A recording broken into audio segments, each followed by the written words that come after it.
अस्सलाम वालेकुम friends, story series में आज मैं नई कहानी के साथ आई हूँ। फ्रेंड्स, आज हम 2 कहानी एक साथ पढ़ेंगे।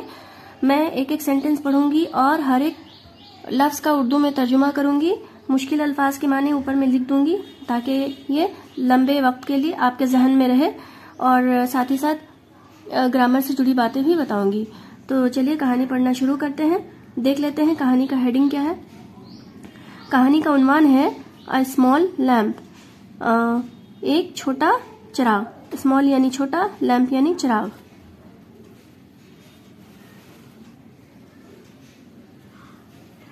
Long ago, when electricity was not introduced, people used oil lamps to lighten up their houses in the dark.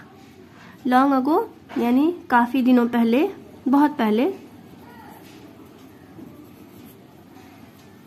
बहुत पहले। When electricity जब बिजली was not introduced नहीं मुतारुफ हुई थी। इंट्रोड्यूस कम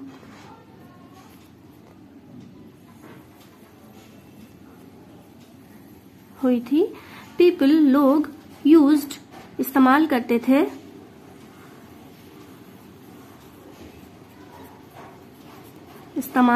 थे, ऑयल लैम्प्स तेल का चिराग। लैम्प यानी चिराग, तेल का चिराग। To lighten up their houses. Lighten up यानी रोशन करने के लिए,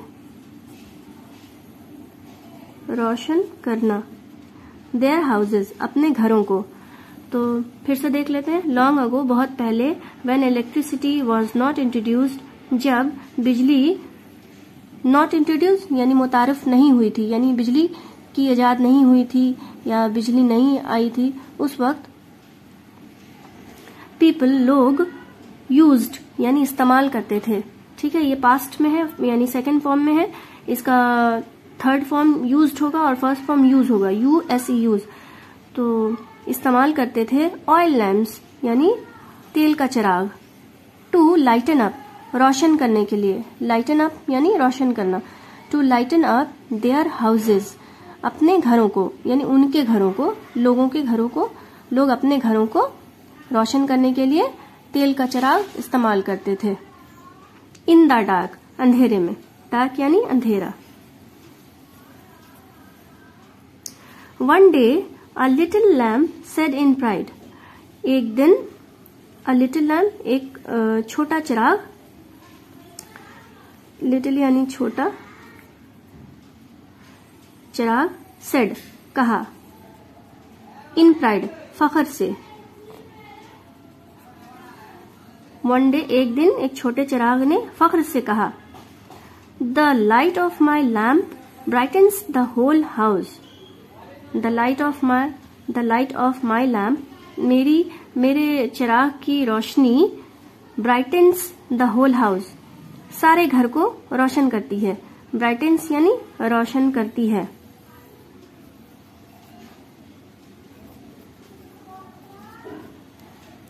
लाइट यानी रोशनी।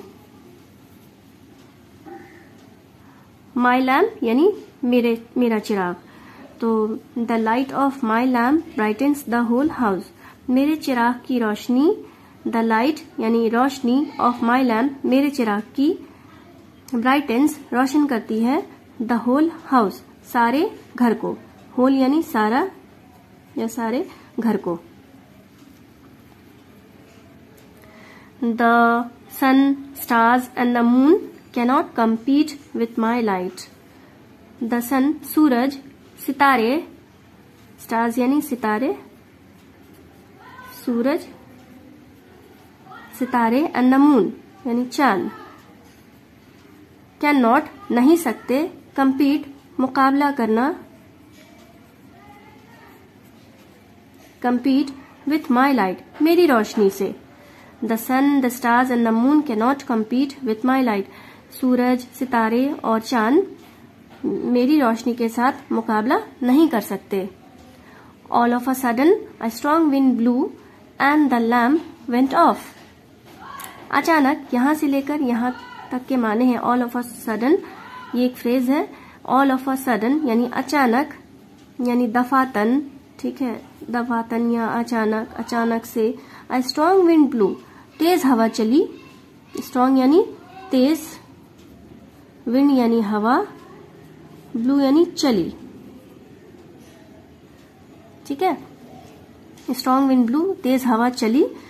ये यहाँ पे देखिए इसका फर्स्ट फॉर्म होगा ब्लो, BLOW, ब्लो, ठीक है। विंड ब्लो यानी हवा चलना, और विंड ब्लू यानी हवा चली, और थर्ड फॉर्म होगा ब्लोन, BLOWN, ठीक है, ब्लोन। स्ट्रॉन्ग विंड ब्लू, तेज हवा चली, and the lamp went of, और चिराग बुझ गया। वेंट ऑफ यानी बुझ गया।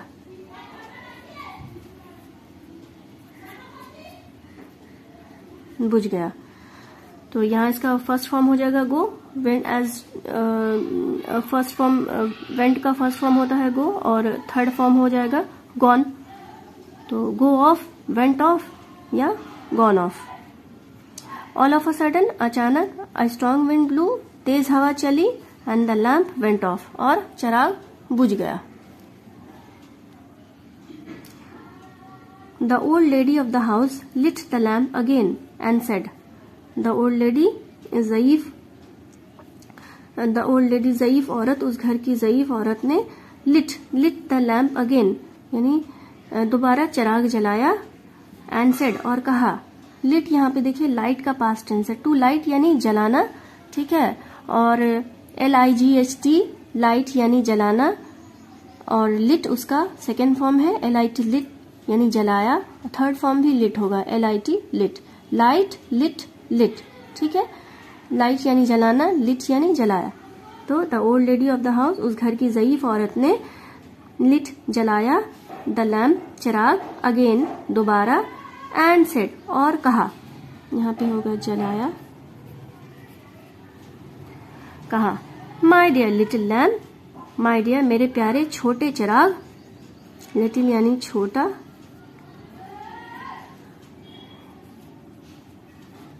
मेरे प्यारे, डियर यानी प्यारे या प्यारा, मेरे प्यारे छोटे चिराग, you do brighten our house in the dark, but you cannot compare yourself with the sun and the moon, you have your own limitations. अच्छा, यहां से देख लेते हैं। माई डियर लिटिल लैम्प, मेरे प्यारे छोटे चिराग, you do brighten your our house in the dark, तुम जरूर रोशन करते हो हमारे घर को अंधेरे में। ब्राइटन यानी रोशन करते हो, यू डू ब्राइटन यानी जरूर। जैसे कि अगर मैं कहूं आई गो, ठीक है, मैं जाती हूँ, आई गो मैं जाती हूँ, लेकिन अगर मैं कहूं आई डू गो, इसका मतलब होगा मैं जाती तो हूँ, यानी जोर देना, ठीक है।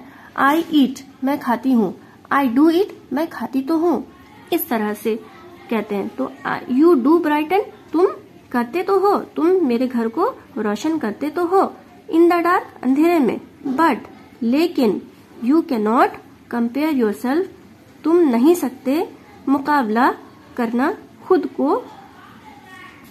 को विद द सन, सूरज के साथ, एंड द मून चांद के साथ, यानी तुम खुद का मुकाबला चांद और सूरज के साथ में नहीं करा सकते।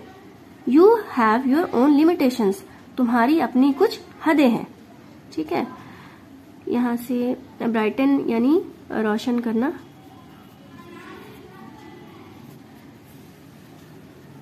आवर हाउस मेरे घर, हमारे घर को, इन द डार्क अंधेरे में, डार्क यानी अंधेरा, बट यू कैन नॉट नहीं सकते, कंपेयर यानी मुकाबला करना, योरसेल्फ यानी खुद का, तुम खुद का मुकाबला चांद और सूरज और चांद के साथ नहीं कर सकते। You have your own limitation, own यानी अपनी, तुम्हारी अपनी हदें हैं, लिमिटेशंस यानी हदें, ठीक है। यहाँ पे देखिए एस है यानी ये प्लूरल होगा, तो यानी तुम्हारी अपनी कुछ हदें हैं। मॉरल ऑफ द स्टोरी देख लेते हैं। इस कहानी से हमें क्या नसीहत मिलती है? Nobody should take pride in one's abilities because each has his own limitation. Nobody should take pride in one's abilities. Nobody should take pride in one's abilities. किसी को अपने खुद पर, अपनी काबिलियत पर फख्र नहीं करना चाहिए, ठीक है। Nobody यानी किसी को, should यानी चाहिए, चाहिए, take pride यानी फख्र, फख्र करना, in one's abilities अपनी काबिलियत पर।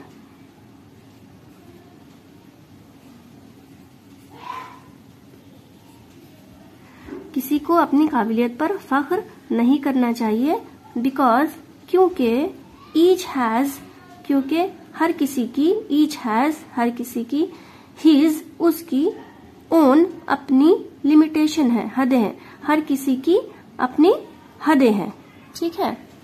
ओन यानी अपनी, यहाँ पे हद, यहाँ पे एस नहीं है इसलिए हद, हर किसी की, ईच हैज हर किसी की, हर किसी की अपनी, each has his own limitation, हर किसी की अपनी हद है।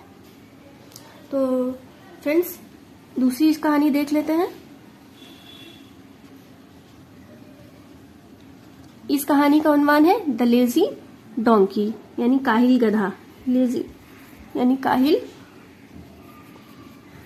गधा।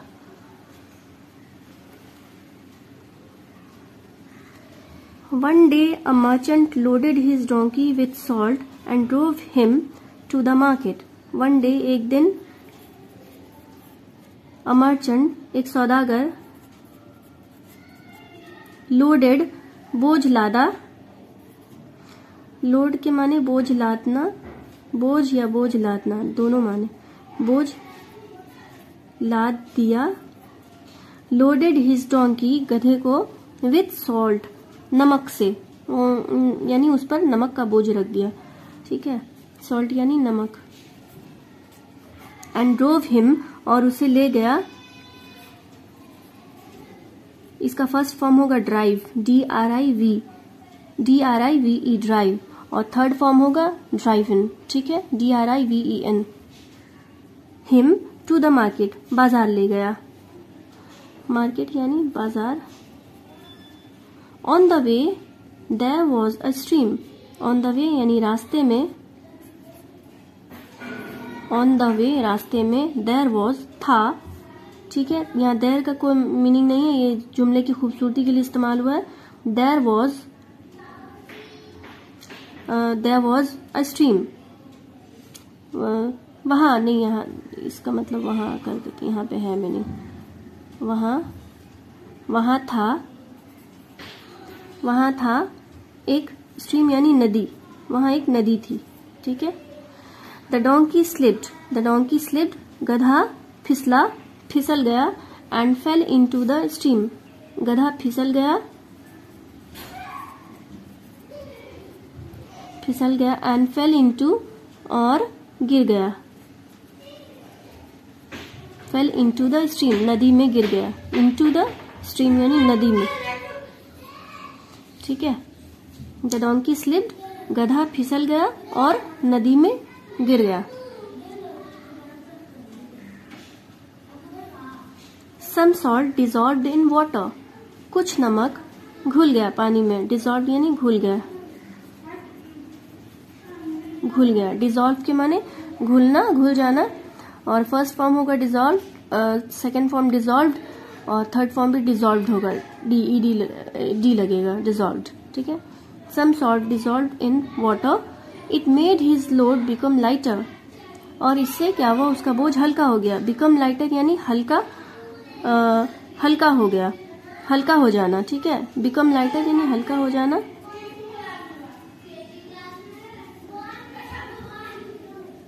और इट मेड यानी इससे वो हो गया, ये मेड लगा दिया गया है, इसको पास्ट में बनाने के लिए,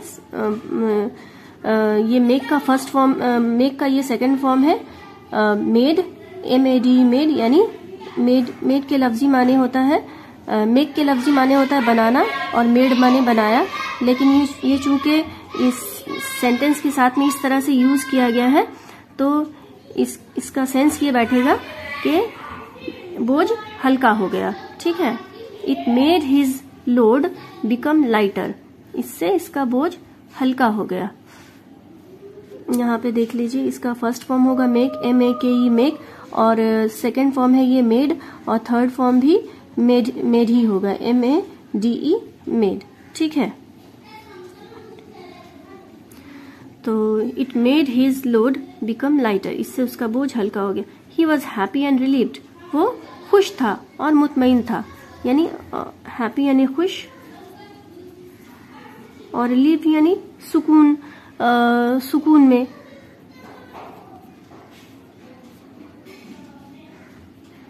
सुकून में था या पुरसुकून कर दीजिए, वो खुश और पुरसुकून था। He was happy and relieved, यानी उसको चैन मिला। नेक्स्ट डे, अगले दिन, the merchant again loaded the donkey with salt, अगले दिन सौदागर ने फिर से गधे पर, लोडेड यानी बोझ लाद दिया, द डोंकी यानी गधे पर, विथ सॉल्ट नमक का। दिस टाइम, इस बार, the donkey deliberately dipped into the water, इस बार क्या हुआ, गधा डेलिबरेटली यानी खुद से, जानबूझकर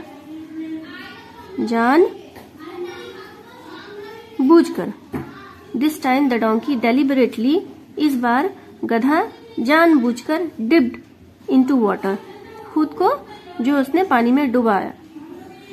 ठीक है, डुबोना, डिप के माने होता है डुबोना। उसने जानबूझकर वो पानी में खुद को डुबोया। The merchant saw through the donkey's trick, the merchant सौदागर saw through the donkey's trick। अच्छा, ये देख लीजिए, एक फ्रेजल वर्ब है। ठीक है, ये एक फ्रेजल वर्ब है जिसके माने हैं किसी की चाल समझ लेना, किसी के बुरे इरादों को भांप लेना या समझ लेना। गरचे वो छुपा रहा है लेकिन उसको समझ जाना, उसकी चाल को। सी थ्रू, ठीक है, ये इसका फर्स्ट फॉर्म होगा SEE, और थर्ड फॉर्म होगा सीन, SEEN सीन, और ये यहाँ पे फ्रेजल वर्ब के तौर पर यूज हुआ है। saw थ्रू एक फ्रेजल वर्ब है जिसके माने हैं किसी के चालाकी को या बुरे इरादों को समझ लेना, भांप लेना। saw through, the merchant saw through, सौदागर उसकी चाल समझ चुका था, समझ गया।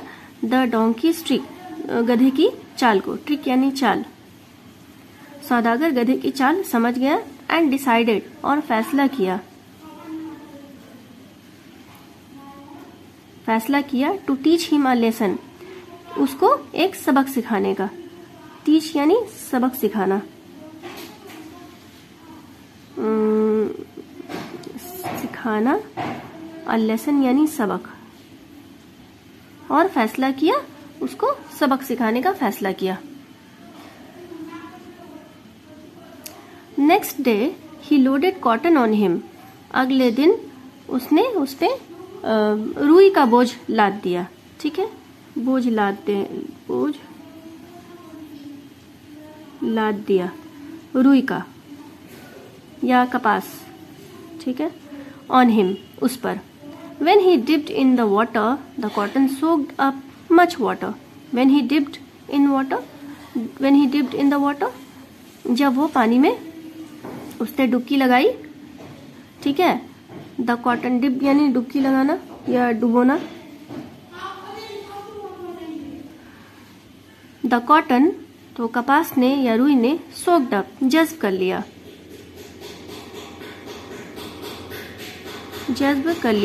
या सोख लिया उसके अंदर। The cotton soaked up much water, काफी पानी उसने, कपास ने खींच लिया या जज्ब कर लिया। It made his load so heavy, इससे उसका बोझ इतना भारी हो गया। It made his load so heavy, इससे उसका जो बोझ था वो भारी हो गया। लोड यानी बोझ, सो हेवी यानी भारी। इट मेड यानी कर दिया या हो गया। ठीक है, इट मेड हो गया, हिज लोड उसका बोझ, सो हेवी इतना भारी दैट के he could not carry it, कि वो उसको ढो नहीं सका। कैरी यानी ढोना, ढो नहीं सका। कुड नॉट ये पास्ट टेंस है, कैन का ये सेकंड फॉर्म हो जाएगा कुड, तो यानी कैन के माने सकना और कुड यानी सका, नॉट यानी नहीं। कुड नॉट यानी नहीं सका कैरी, ढोना। The merchant gave him a good beating, the merchant सौदागर ने गेव हिम उसको दिया अ गुड बीटिंग यानी काफी मार लगाई उसको, जोर की मार लगाई। गुड बीटिंग यानी अच्छे से एकदम पिटाई की उसकी, गुड बीटिंग। पिटाई लगाना, पिटाई करना, ठीक है, अच्छे से। इन दिस वे, इस तरह, the donkey was punished for being, in this way, इस तरह, the donkey was punished for being over smart. In this way donkey was punished, इस तरह से गधे को सजा मिली, फॉर बींग ओवर स्मार्ट, ज्यादा तेज बनने के लिए, चालाक बनने के लिए। स्मार्ट यानी चालाक, ओवर स्मार्ट ज्यादा चालाक, फॉर बीइंग यानी बनने के लिए। द डोंकी वॉज पनिश्ड यानी सजा मिली, गधे को इस तरह से सजा मिली ज्यादा चालाक बनने के लिए। ठीक है, यहाँ पे देखिए जैसे कि मैंने पहले भी बताया है कि वॉज या वर लगा के अगर थर्ड फॉर्म इस्तेमाल होता है, थर्ड फॉर्म लगाया जाता है तो वो पैसिव वॉइस का टेंस होता है। ठीक है, वॉइस जब हम ग्रामर पढ़ाएंगे तो ये चीज अच्छे से क्लियर कर देंगे। और यहाँ पे ये पैसिव वॉइस है, वॉज पनिश्ड यानी गधे को सजा मिली। किसने दी वो ज्यादा इंपॉर्टेंट नहीं, पैसिव वॉइस में सब्जेक्ट ज्यादा इंपॉर्टेंट नहीं होता है, लेकिन ऑब्जेक्ट ज्यादा इंपॉर्टेंट होता है। ठीक है, यानी कि किसने किया वो ज्यादा अहमियत नहीं है। इसमें सब्जेक्ट रहे या ना रहे, कभी रहता है कभी नहीं रहता है। ठीक है, लेकिन किसके साथ हुआ है ये अमल, ठीक है, ऑब्जेक्ट वो ज्यादा इंपॉर्टेंट होता है। तो किसने किया, डोंकी को किसने मार लगाई यहाँ पे वो ज्यादा अहमियत नहीं है, लेकिन किसको लगी है, गधे को लगी है, डोंकी को सजा मिली है, तो वो ज्यादा अहमियत है। यानी कि ये ऑब्जेक्ट यहाँ पे ज्यादा अहम होता है। ठीक है, तो इसमें यहाँ पे देखिए द डोंकी वॉज पनिश्ड, किसने मारा या उसको सजा दी वो यहाँ पे मेंशन नहीं है, लेकिन किसको मारा, गधे को मारा। तो गधा यहाँ पे एक ऑब्जेक्ट है। ये हम सिखाएंगे, सेंटेंस का 3 पार्ट होता है, सब्जेक्ट, वर्ब और ऑब्जेक्ट। ये जब हम ग्रामर शुरू करेंगे तो इसमें ये चीज अच्छे से और भी अच्छी तरह से समझाएंगे और सेंटेंस के साथ में मिसाल भी देंगे, तो ये आपको बहुत अच्छी तरह समझ में आ जाएगा। फिलहाल तो आप इतना याद रखिए कि वाज या वर के साथ जब थर्ड फॉर्म लगता है तो वो पैसिव वॉइस का टेंस होता है। और ये किसका पैसिव वॉइस है, पास्ट इंडेफिनिट का। ठीक है, क्योंकि ये पास्ट इंडेफिनिट का ये पैसिव फॉर्म है। और यहाँ पे देख लीजिए मॉरल ऑफ द स्टोरी क्या है। मॉरल ऑफ द स्टोरी है never try to be over smart, कभी भी ज्यादा चालाक बनने की कोशिश ना करो। नेवर यानी कभी, हरगिज, हरगिज नहीं। ट्राई यानी कोशिश करो, कोशिश करना। ठीक है, कोशिश करना। टू बी यानी होना, ओवर स्मार्ट यानी ज्यादा चालाक। ज्यादा चालाक होने की कोशिश ना करो या ज्यादा स्मार्ट, ज्यादा तेज बनने की कोशिश नहीं करनी चाहिए। तो फ्रेंड ये थी आज की स्टोरी। उम्मीद करते हैं आपको पसंद आई होगी। अगर पसंद आई है तो लाइक, शेयर और सब्सक्राइब जरूर करें। शुक्रिया।